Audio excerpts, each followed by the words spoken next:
Yo, Cultural Confederates! So happy Monday, welcome back to the channel. And I've been watching these videos here on YouTube, looking at different articles online about what's going on in LA, these immigration riots or anti-ICE protests. And I said this last night in my video, for my Sunday night video, that the Republicans and the Democrats are using the term insurrection. When the shoe's on the other foot, they blame the other side. No, these are peaceful protests. Peaceful protests. And I talked about the Posse Comitatus Act. I'm going to kind of go over that again. There's a little bit of history behind it. But it is fun to watch these riots and see how both sides respond. Because I did mention in my video how the left called January 6th an insurrection. Now, the Posse Comitatus Act, by the way, if you're new to the channel, I don't use any fancy graphics, no epic soundtracks, pretty boy camera angle, so it's a still shot, my voice, smartphone, you the audience, talk about the news of the day, preserve great art, music, history, and culture. You might get a tinge of politics, but that's what we do on the channel. And we do it in one take, so it includes all my mistakes. Unlike other YouTubers, people online who are afraid to put mistakes in their videos, I'm not. I think it gives the videos flavor. So at any rate, getting to the topic at hand here, President Rutherford, this is over Wikipedia. Now I know Wikipedia is not the best place to go for researching stuff. But just for the sake of general discussion here, just give you a brief synopsis of the Posse Comitatus Act. So this was signed on June 18th, 1878 by President Rutherford B. Hayes, trying to wake up today. And this limits the power of the federal government in the use of federal military personnel to enforce, as it's saying here, domestic policies within the United States.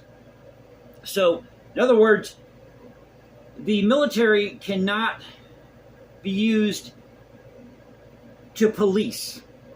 They can be used as backup,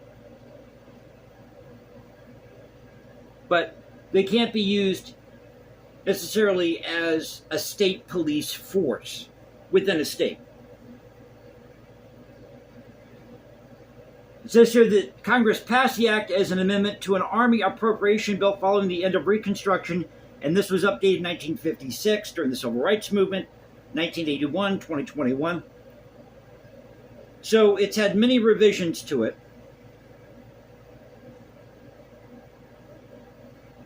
But it says here that Section 15, I believe it is, of the Appropriations Bill for the Army for 1879 was a response to and subsequent prohibition of the military occupation of the former Confederate States by the United States Army during the 12 years of Reconstruction, which is 1865 to 1877, somewhere around there. Now, the Insurrection Act goes back, I believe, to 1807, somewhere around there. But I just want to give you the updated version here. This is after 2007.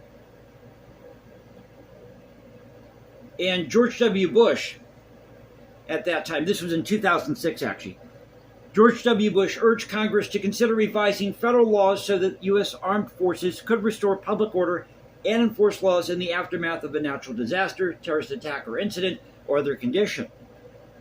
But the president just can't go in there with his National Guard troops into a city like LA and do whatever the hell he wants. He needs to get consent or consult at least the governor of the state, wherever the incident is happening. So it says here, Section 1076, use of the armed forces in major public emergencies.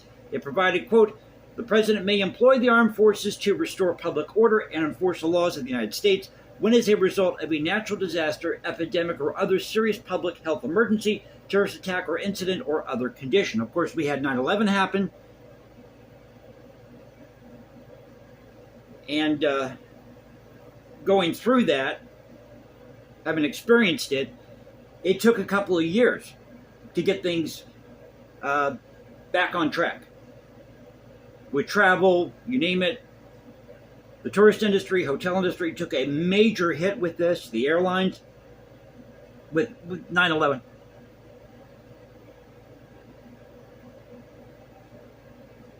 The president determines that domestic violence has occurred to such an extent that the constituted authorities of the state or possession are incapable of maintaining public order. Now there's reports that you have protests happening in San Francisco.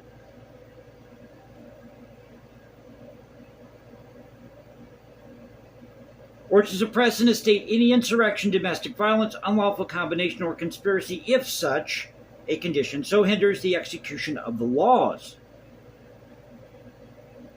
So, as we're seeing it play out in LA, you have these protesters that are trying to prevent federal authorities from rounding up these illegal immigrants. But there's a way to handle that. And it's not sending in the National Guard troops for this. So I really think, as I said in my video last night, I think Trump overstepped his bounds here. It's probably going to end up in the courts. Now Governor Newsom is planning to possibly sue Trump over this. Goes on to say, any part or class of its people is deprived of a right, privilege, immunity, or protection named in the Constitution and secured by law, or opposes or obstructs the execution of the laws of the United States, or impedes the course of justice under those laws. But it says here in 2008, the changes in the Insurrection Act of 1807 were repealed in their entirety, reverting to the previous wording of the Insurrection Act, although there is some debate on the interpretation of how much power the president has, what he can or can't do. But I thought I'd give you a brief synopsis here of the Posse Comitatus Act, which again was passed by President Rutherford B. Hayes back in 1878. This is post-Reconstruction. But it is a real scream to see Republicans now using the word, boy, trying to wake up here again, like I said. It's a real scream to see Republicans use the word insurrection, because Ben Shapiro just used that. I was looking at his video this morning, and he used that in his show. Oh, we have an insurrection. This isn't an insurrection, Ben. This is a riot. These are protesters who engaged in a riot, and local authorities should be handling that, even if they're waving Mexican flags. Local authorities in California should be handling this because it's a local incident. January 6th was a little bit different because it was the U.S. Capitol. But now we got Republicans using the word insurrection. And mark my words. Mark my words. You heard it here first. You wait and see. Somebody is going to connect this with the Confederacy. I guarantee you they're going to bring up the Civil War. This is the worst incident since the Civil War. Isn't that what they were saying about January 6th? So I thought I'd share this with you today. Hope you enjoyed the video. Another one-take type. You know, that's how I like to do it. As I said, including all my mistakes. We embrace mistakes here on the channel. So follow me at Instagram, hashtag Jason Composes, because I write music in my spare time. Go to X, Culture Confederacy, the Culture Confed 1 on X. Now you can find me at Substack. This is the Culture Confederacy saying peace out. Stay safe, everybody. God bless this thing called the United States. I'll catch you next time, and y'all have a great Monday. Take care.